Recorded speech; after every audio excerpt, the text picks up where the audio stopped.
London at night feels like a dream you can walk through.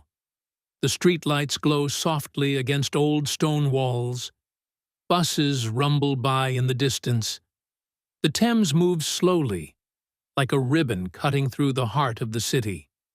People hurry over Westminster Bridge, wrapped in coats, holding coffee cups, checking their phones, laughing, living their lives. And then it happens. A deep, powerful bell rings out across the water. The sound is slow, heavy, and somehow comforting. It echoes off the buildings, slips between the narrow streets, and hangs in the cold air for a few seconds before fading away. Tourists stop and look up. Some raise their phones to record it. Locals keep walking because they've heard it 1,000 times. But almost nobody thinks about the questions we're asking tonight. They hear Big Ben. We're here to uncover what's underneath it. Not inside the tower, not at the top with the bells, not behind the clock faces. We're going beneath it, under the stone, under the pavement, down into the ground itself, where no tourist tour goes, where there are no gift shops or selfie spots. Let's uncover the shocking reality of what lies beneath. Down into the hidden world under the Elizabeth Tower. Because here's the truth. When you see that beautiful clock tower, you're only seeing half the story. Everything above the ground depends on what's below it. And what's below it is a strange mix of engineering, history, mystery, and a few things people are still scared to talk about. Picture the tower in your mind for a second. Tall, thin, beautiful, clinging to the side of the Palace of Westminster like a watchtower from some old storybook.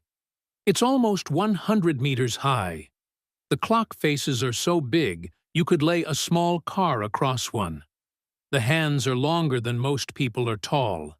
And inside, the largest bell, the real Big Ben, weighs more than 13 tons. It doesn't just make sound.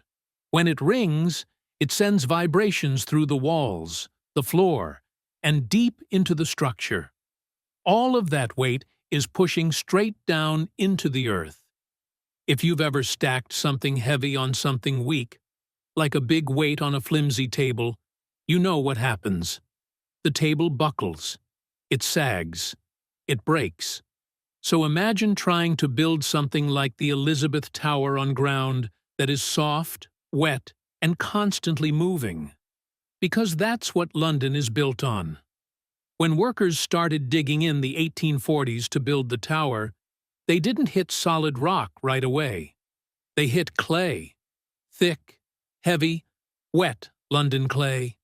The kind that sticks to boots and tools. Clay that swells when it rains and shrinks when it's dry. You can pack it down. You can shape it. But you can't stop it from changing. They dug deeper, trying to find firmer ground. As they dug, they started finding clues from the past. Small things at first. Broken pieces of pottery. Bones from animals. Pieces of tools. Things that told a simple truth. That people had been here a long, long time before this tower. Long before anything in London existed. Under Westminster, there are signs of Roman life. Bits of brick and stone. Little pieces of their world.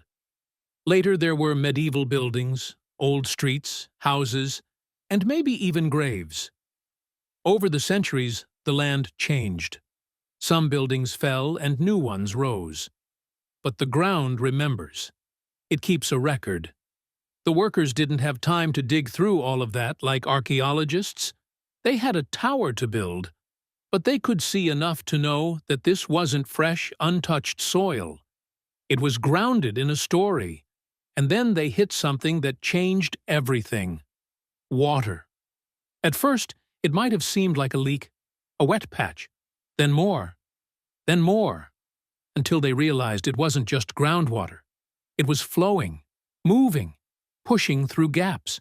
Something was wrong. They had dug into an old river, one of London's lost rivers. The River Tyburn. Doesn't ring a bell? Well, because no one ever talks about it. At least, not anymore. Today, if you walk around London, you don't see it. There are no signs pointing to it, no bridges crossing it. But centuries ago, it flowed above ground, across what we now think of as central London, and down to the Thames. Over time, the city grew over it. The river was forced into pipes and hidden channels, but it never disappeared. It still flows under the streets, under buildings, under people's feet, and a big part of it flows beneath the area where the Elizabeth Tower stands. So now, imagine you're the engineer in charge. You're trying to build a massive stone tower on land made of squishy clay with an underground river leaking through it. Not ideal, right? So they did something that, back then, was bold and new. They built a giant concrete base under the tower. Not just a few blocks. A huge slab, almost like a stone raft, was spreading out the weight so it didn't sink into one spot. It was thick. It was heavy. And it changed the way big buildings were supported in London. That foundation is still there today, holding up the whole tower. But just because you build a strong foundation doesn't mean the earth around it stops moving. Over the years, the tower started to lean. Not a huge amount, nothing dramatic enough for tourists to freak out about. But careful measurements showed that the Elizabeth Tower is slightly tilted. By the time people really started to notice, the very top of the tower was about 1.5 feet out of line with the base. That's roughly the width of a doorway. The direction of the lean? Toward the northwest. The suspected reason was that the London clay was slowly shifting, and the path of the buried river Tyburn was slightly poking the soil. So, even now, while the tower stands strong, it isn't perfectly straight. It's slowly, gently leaning. Not enough to be in real danger at the moment, but enough to remind us that nature is always moving under our feet. Now, let's go deeper. Let's just step away from the tourists at street level, walk past the gates, and the security. Let's go down the stairs that the public never sees. Imagine going down into the belly of the tower itself. As soon as you push open a heavy door, the air changes. It becomes cooler, stiller, and carries that old, familiar smell of stone, dust, and time. You're now under one of the most famous buildings in the world, and suddenly, the noise of the city feels far away. These underground spaces are not glamorous. You won't find golden walls or fancy decoration here. You'll see pipes, stone walls, and thick wires bolted to the ceiling. Big machines keep humming quietly, packed alongside storage racks and old tools. It looks more like the back room of a factory than part of a famous landmark. One room might hold backup power systems for the clock. Another connects to drains that lead away from the foundation to stop water from building up. Others have access to areas where engineers can inspect cracks, joints, and supports. Down here, you don't feel like you're in a tourist attraction. You feel like you're backstage at a giant theater, and it's no longer glamorous. But during World War II, this backstage area became something much more serious. Here's where the story of the Elizabeth Tower took a different turn. When the Second World War broke out, London was heavily bombed. The Palace of Westminster, the heart of British politics, was a major target. Government, law, and power all lived in those buildings. It was the hub of all control in Britain. Yet right beside them, the Elizabeth Tower kept ticking. Its clock and chimes became a symbol of routine and normal life, even during chaos. Imagine this scene. It's the 1940s. An air raid siren starts to wail in the distance.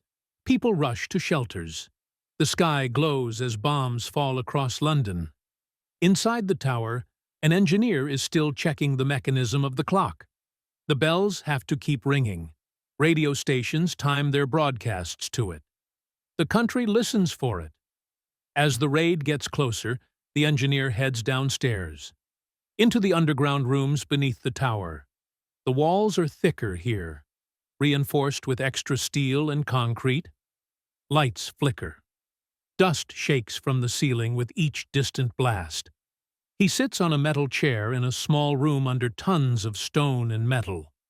Maybe he's clutching a thermos of tea. Maybe he's listening to the bombs and wondering if the tower will still be there when he goes back up.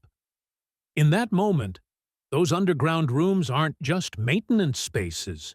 They're shelters, lifelines, a hiding place under a symbol the whole world recognizes. The tower was hit by nearby explosions. Parts of the Palace of Westminster were badly damaged, but the tower survived. The clock lived on, and the rooms beneath it carried those memories even after the war ended. But the underground story goes back further than the war. Beneath Westminster, there is a maze, a tangled web of tunnels, passages, and old cellars. If you could see all the tunnels beneath Parliament, it would look like someone had drawn a spider web under the buildings. There are passages used by staff to move between areas without going outside. There are routes used by security. There are old brick-lined tunnels that have been closed off and forgotten. And somewhere within this web, not too far from the base of the Elizabeth Tower, are rooms and paths that go back centuries. When modern workers dug near the foundations, they didn't just find clay and stones. They sometimes found bits of old walls, bricks, and marks left by fires long ago. These might be connected to the days when soldiers searched the cellars for barrels of gunpowder, or to fires that swept through parts of the old palace long before the modern one was rebuilt. You can almost picture it back to those times. You can see men with torches, moving through dark, low tunnels, checking each room for threats. The light flickering off damp brick walls. The sound of boots on stone. The same spaces that workers pass through now with hard hats and electric lamps. And then there's the most mysterious underground discovery of all. In the 1950s, during some work under the tower, a team stumbled across a chamber that no one had expected to find. It wasn't a natural cave. It wasn't a simple storage room. It was a metal-lined chamber. The walls were built with iron supports. The floor was solid, and the shape was neat and clear. But there was something strange. There was no obvious staircase, no real way in from above, and certainly no note saying, "This is the secret room." Imagine being one of those workers. You've been chipping away at old stone, following a plan, expecting to see exactly what's on your chart. And suddenly, your hammer breaks through into a hollow space. Cold air brushes against your face. You shine your light through the hole and see a dark, empty room, silent and untouched, for who knows how long. There is no furniture and no bodies, just emptiness and a whole lot of questions. Why was this room built? Who used it? Why was it sealed? Some theories say it was a fireproof testing room. Others say it was intended for secret document storage. Some even think it might have been part of early Cold War planning, a small protected chamber built in case things went very, very wrong. There is no simple, official answer. The room was real. The purpose? Not fully explained. Even now, the idea of a hidden, sealed chamber under one of the most famous towers in the world adds a deep layer of mystery to the story. But the underground story doesn't stop there. When the Elizabeth Tower went through its big renovation recently, workers didn't just repair the outside, they improved the inside. And below the tower, they added new devices, basically a number of sensors that listen and feel the earth beneath. Under the tower now, buried in the soil and foundation, are instruments that measure tiny movements, changes in water levels, and the smallest shifts in the structure. Some of these are to protect the tower from long-term damage. Some are to keep track of the effect of underground trains, traffic, and modern life. Others are for security reasons. These sensors don't ring or flash in some dramatic way. They quietly send data, day and night. Numbers, graphs, lines on screens. People in control rooms watch for anything unusual. You can almost imagine another hidden room with glowing monitors, showing slow-moving lines representing the breathing of the earth beneath the tower. So, when people ask, is there a secret control room under Big Ben? The answer is not exactly like in the movies, but there are definitely places where the tower is being watched more closely than ever. From above, from the side, and from below. And of course, we can't ignore one of the most famous rumors: the secret tunnel to Buckingham Palace. The story goes like this. Somewhere under the Elizabeth Tower, there's a door. Behind that door, a tunnel stretches under the city, all the way to the palace. In a time of danger, the king or queen could escape through that tunnel, moving unseen beneath the city. It's a great story. But is it really true? While there is no confirmed tunnel running all that way. The distance is long. The engineering would be extremely difficult, especially with the river and all the pipes and tracks already underground. But in the Victorian era, people talked about building such things. They liked grand, secret ideas. And even though this particular tunnel doesn't appear on any real map, the idea of it lives on in whispers, podcasts, ghost tours, and late-night conversations. Maybe that's part of the tower's power. It doesn't just stand there. It invites stories. Now, take everything we've talked about and stack it in your mind. At the top, you have the tower that everyone sees. The clock faces, the bells, the stonework. Below that, inside the tower, you have stairs, rooms, gears, and the giant bell that gives Big Ben its name.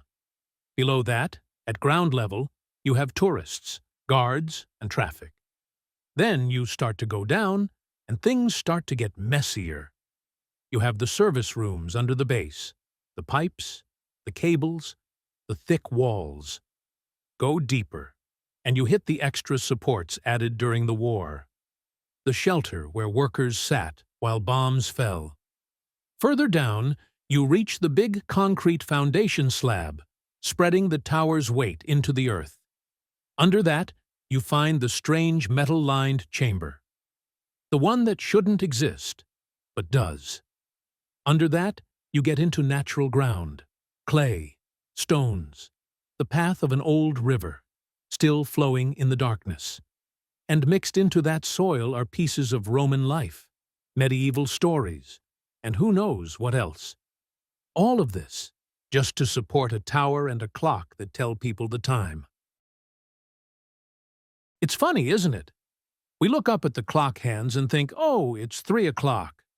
We rarely think about the ancient river beneath, the hidden room, the war shelter, or the slow lean of the tower. But it's all part of the same story. So next time you hear Big Ben ring out on TV, in a movie, or maybe one day in person, pause for just a second. Don't only imagine the clock faces and the tall tower against the sky. Imagine everything underneath it. The dark rooms and the quiet tunnels. The cold, strange chamber. The river sliding past in the dark. The clay shifting slowly over time. Everything adds to Big Ben's lore. Imagine all the people who have walked those underground corridors. The engineers, the workers, the guards. The people who spent air raids huddled down there, listening to the tower and hoping it would still be standing when they went back up. And now I want to know what you think.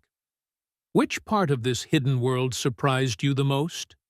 The fact that the tower leans? The idea of the lost river? The sealed iron room with no clear purpose?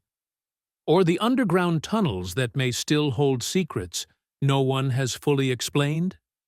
Tell me your thoughts. Leave your theories in the comments. Do you think there are secrets about the Elizabeth Tower that haven't been revealed yet? Do you think there could be more hidden chambers or passages that were bricked up long ago and forgotten?